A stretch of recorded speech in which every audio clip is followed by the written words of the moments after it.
ঐক্যবদ্ধভাবে আমাদের আজকের এই প্রতিবাদ মিছিল আমরা সংগঠিত করব। আমাদের ভারতবর্ষের সবচেয়ে বড় ঘোটালা এনফোর্সমেন্ট ডাইরেক্টরেট এটা চার্জশিট দাখিল করেছে প্রায় 2000 কোটি টাকার উপর মানি লন্ডারিং মামলায় ইডি চার্জশিট দাখিল করেছে। সেখানে রাহুল গান্ধী, সোনিয়া গান্ধী তাদেরকে মেইন একিউজড করে একটা চার্জশিট দাখিল হয়েছে।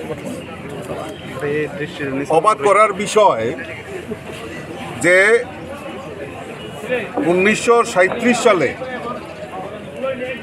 যেই সংস্থা নির্মাণ করা হয়েছিল স্বাধীনতা সংগ্রামের আওয়াজ ঘরে ঘরে পৌঁছে দেওয়ার জন্য,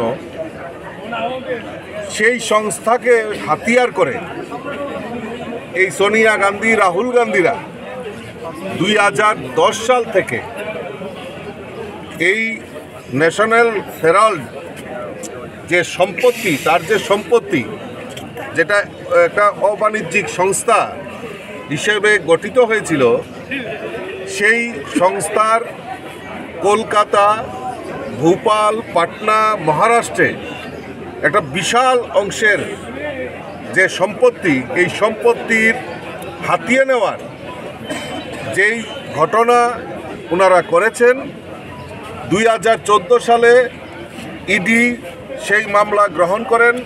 সুব্রমণিয়ম স্বামী কোর্টে সেটা মামলা করেন এবং ইডি পরবর্তী সময়ে সেটা হস্তক্ষেপ করেন এবং দফায় দফায় সোনিয়া গান্ধী, রাহুল গান্ধী, মল্লিকার্জুন খার্গে তাদেরকে জিজ্ঞাসাবাদ করার পর কলকাতা, ভোপাল, পাটনা, মহারাষ্ট্রের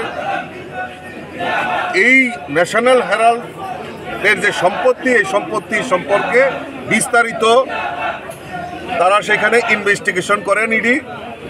এবং পরবর্তী সময়ে গত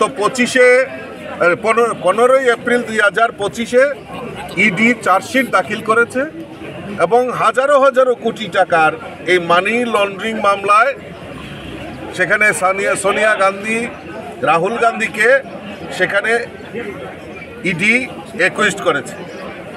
এবং অবাক করার বিষয়, এই কংগ্রেসিরা দেশের কথা বলেন, রাষ্ট্রের কথা বলেন, আর এই রাষ্ট্রীয় সম্পত্তিকে হাতিয়ে নেওয়ার জন্য তারা, এই কংগ্রেসিরা ইয়ং ইন্ডিয়া কোম্পানি নামে একটা কোম্পানি ফরমেশন করেন এবং আমাদের এই যে ন্যাশনাল হেরাল্ড যে সংস্থার একটি অবাণিজ্যিক সংস্থা, তার শেয়ার হোল্ডার কিনে নিয়ে এই ইয়ং ইন্ডিয়া কোম্পানি যে কোম্পানি ফরমেশন করা হয়, সেই সমস্ত টাকা, সমস্ত সম্পত্তি ন্যাশনাল হেরাল্ডের সমস্ত সম্পত্তির মালিকানা হয়ে যান। এর মধ্যে এই ইয়ং ইন্ডিয়ার 76% শেয়ার সোনিয়া গান্ধী আর রাহুল গান্ধী, আর 24% শেয়ার মতিলাল ভোরা এবং অস্কার ফার্নান্ডেজ। আজকে তারা দুইজন নেই, কিন্তু এই সোনিয়া গান্ধী এবং রাহুল গান্ধী তারা এই দেশের যে মানুষের যে টাকা নয় করা, সেটা প্রমাণিত হয়েছে। আমরা ধিক্কার জানাই।